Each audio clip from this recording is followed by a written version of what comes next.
Welcome, ladies and gentlemen. So it's time for me to talk a little bit of the demo for Outriders. I played, and I have to say, I have a problem with. Did you ever watch a movie, a TV show, even played a game where someone starts to talking to you about their past, and even if it is the main character or a side character, they come out and they say this cool thing that happened in the past, and you look up and say, I really wish I would be playing, watching, or reading even about this event, not about what is happening right now. Outrider did that to me twice. The first one was on really the beginning of the game. The 2 points weren't during the beginning of the game, but the first one was The Fall of Earth. It does sound a very better story, even a better story for the tutorial. And then it did it again before you become a frozen TV diener, but yeah. And that's the thing. This game does have this conflicting thing where, for example, it's building it up, and at some point it pulled the rug beneath their own feet. It's strange. For example, the game is a cover system, and it's so much a cover game that the level design is very artificial. While we were walking to the level, you can you identify, yeah, this is not a natural area. This is a handmade construct area. That's why you have like two box in the middle of an empty space to give you cover. The cover is not natural. It's really very artificial. But on the other hand, the classes they do incentivize you to be out of cover and really moving to engage the enemy. It's a very strange. It's a mixture that I really don't know what the game wants me to do. Go out of cover, engage, or stay hunkered down and engage the enemy. Classes incentivize a little bit of both. For example, I play most of my time with the Technomancer, the one with the gadgets. It does have cover, it does have a turret, it does have shrapnel mines, it does have a lot of things that does incentivize, yeah, you can hunker down, you can create defensive position, and it does work, but many of the times I do have to get out of my way to engage the enemy, and, well, most on the early levels, I can tank a lot. I will be honest, the tutorial is far misleading on that aspect. You can tank everything out of cover on that front, but on the gameplay after the tutorial, you do have to be a little bit more careful. But again, you gain your classic specific version of healing, so maybe not. I do firmly believe a better player would could run the entire thing without even staying on cover.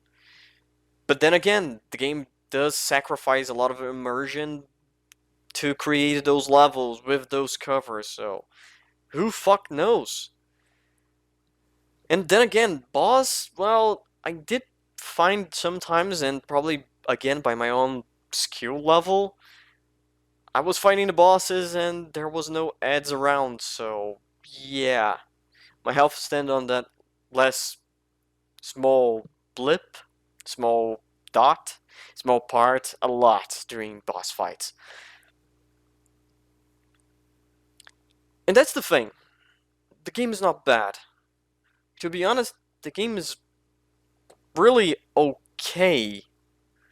First, I commend the developer. People Can Fly. They will not be shoving at the moment microtransactions, and there's not a season pass, there's not a live service, there's not a battle pass, there's not like things like that. But on the other hand, this game does have an expiration date. It's always online. I don't know if that's only for the demo or if it is for the full game. If it is for the full game, that's a huge negative because, well, and to be honest, the nature of the beast is that looter shooters can't have an ending because they need to have the end game. like it or not, looter shooters or more or less MMOs light. You may close a small story, but you need to left so many questions and answer to drive new expansions, to drive new content. And again, if really this game end up being always online, well, not only does generate a expiration date, aka when Square Enix decide to pull the plug, or well, when the developer decide, then it's time to move on to the next thing. Truth be told, I don't know. I think in reality this is a personal problem. More or less because I do enjoy the RPG sides of games like loot. I enjoy collecting loot. I enjoy leveling up my character.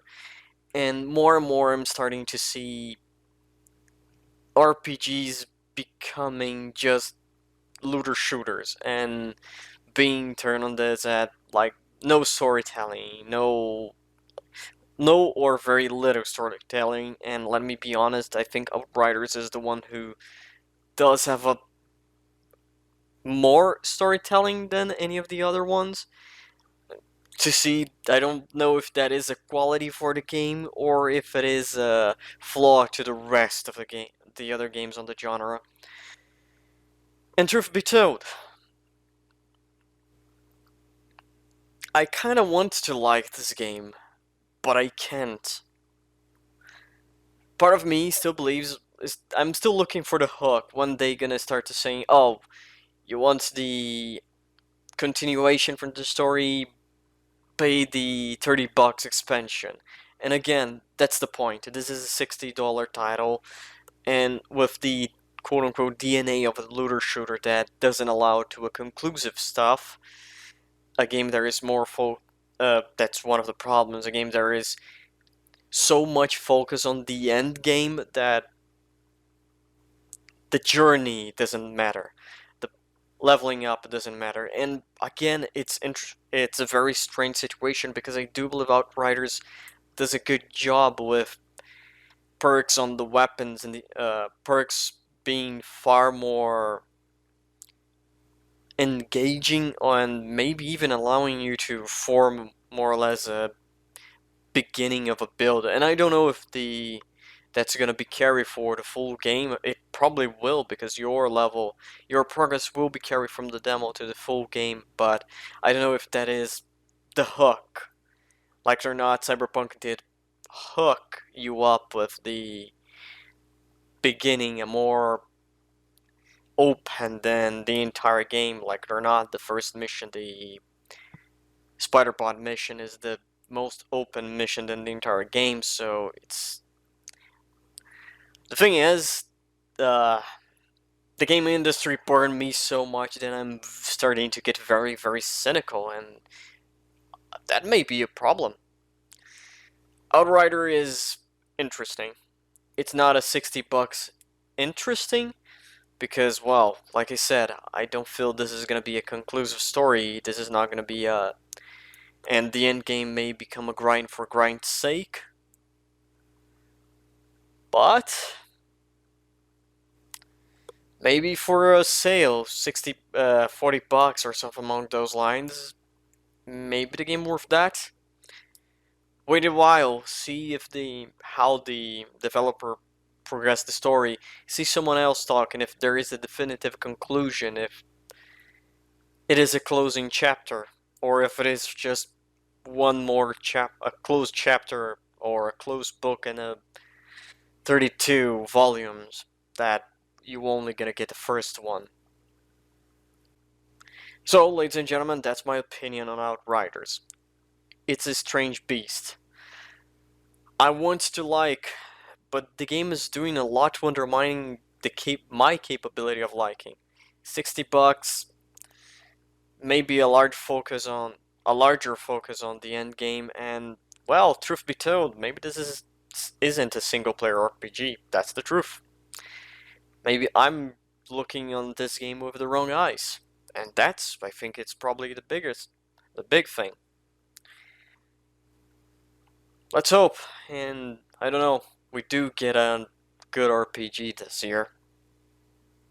There's a lot of bad tastes in the mouth these days, and looter shooters are not doing that best. Well, ladies and gentlemen, thank you for watching. This was the video. If you enjoyed, leave it a like. If you didn't, leave it a dislike. If you have anything to say, please leave a comment. And if you want to see what the hell is gonna be coming next on this mess, subscribe. And see you guys on the next episode.